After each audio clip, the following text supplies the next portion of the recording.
used to spend 40 hours a week writing product descriptions. Now I'm spending less than 4. This shift didn't come from hiring a bigger team or cutting corners. It happened when writing stopped being a manual task and became an AI-powered content system. Because once you move past 10 products, descriptions stop being manageable. At 100 products, writing descriptions becomes slow and tedious. This is one of the biggest problems plaguing e-commerce businesses in 2026.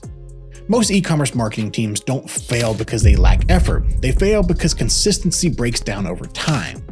Some descriptions are detailed, others are thin, keywords drift, and most importantly, the brand voice slips. By the time you get to SKU number 5,000, your luxury product sounds like a budget knockoff.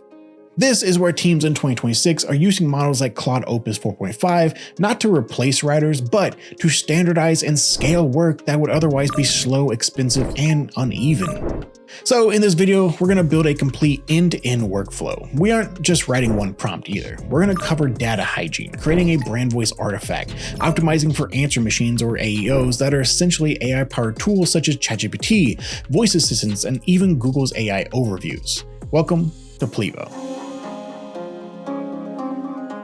Part 1, the data layer. Before we even open Claude, we need to talk about your input data. This is where 90% of AI automation fails. If you feed a model messy data, you're going to get a messy product description. You can't expect Claude to hallucinate accurate dimensions or materials. In 2026, the standard for this is a master product dataset. This usually lives in your PIM, product information management system, or a clean airbase table. Let's look at the structure you need. You don't need product name. You need columns for materials, dimensions, key use cases, target audience, and compliance notes.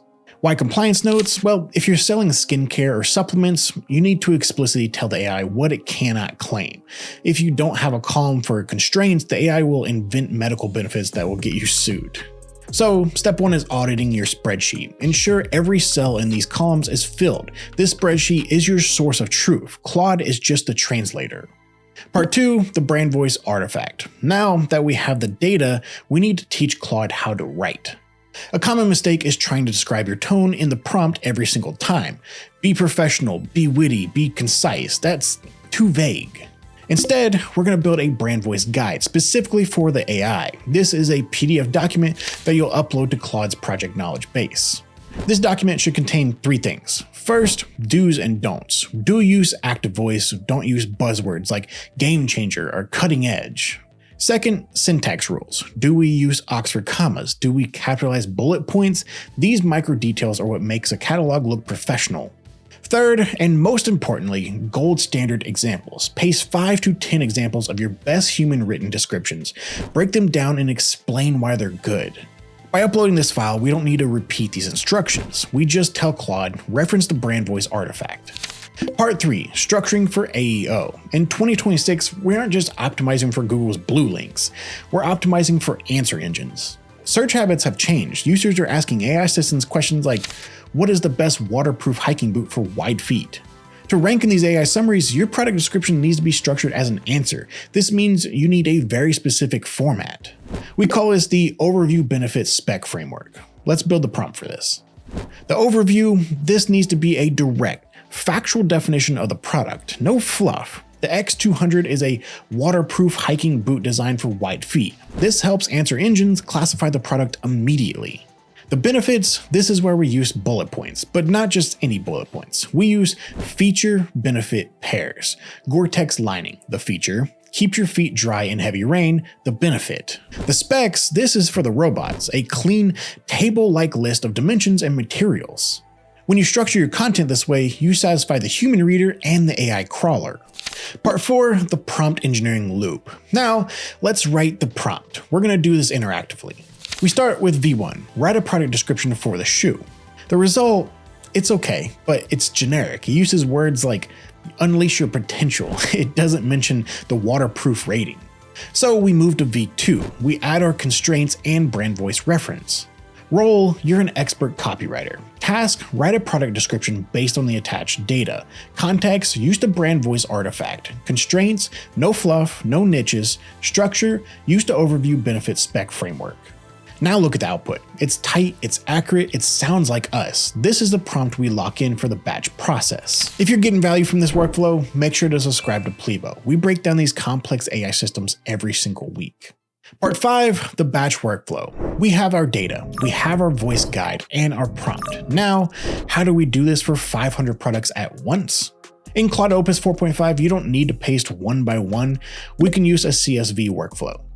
We can script this, or if you're non-technical, you can simply paste a batch of 50 rows at a time.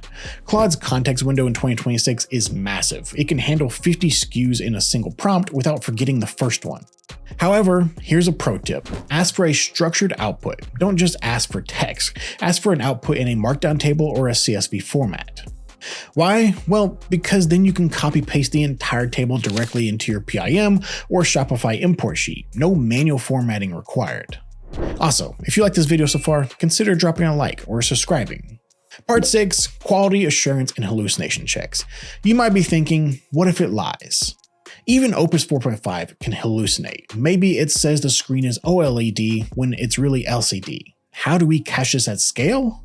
We use a technique called red teaming the output. We actually ask a second instance of AI to check the work of the first one. You open a new chat, upload the source data and the generated descriptions. Your prompt is this. You're a QA auditor. Compare the generated descriptions against the source data. Flag any claims that are not present in the source data. This automated second pass will catch most of the hallucinations and false information. It's much faster for a human to review a flagged report than to read 500 descriptions from scratch. Part 7, internationalization. This is the bonus round. Many of you watching this video sell globally. Translating technical product descriptions is notoriously hard. Google Translate ruins the nuance.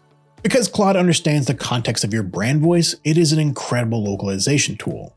You don't ask it to translate, you ask it to transcreate. Rewrite this description for a German audience, keep the tone technical and precise, convert inches to centimeters, adjust the benefits to match local cultural preferences. Now you have a native feeling German description that contains your brand voice, derived from the same single source of truth. Part 8, the update cycle. Finally, what happens when the product changes? Say next year, the X200 boot gets a new sole. Do you rewrite the entire thing? No. You go back to your source data, you update the material cell, you feed it back to Claude with the prompt, update the description to reflect the new sole, leave the tone and other sections untouched.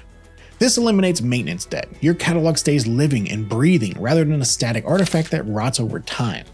Claude Opus 4.5 is not a magic button. It is a consistency engine, but it requires you to be disciplined about your data. If you build the source of truth, create the brand artifact, and implement the QA loop, you can scale from 100 to 10,000 SKUs without adding headcount and without losing your soul. That is the power of AI in 2026. It's not about writing, it's about articulating information. If you found this deep dive helpful, hit that subscribe button. We have a template for the brand voice artifact linked in the description below. Thanks for watching Plivo, and we'll catch you on the next one.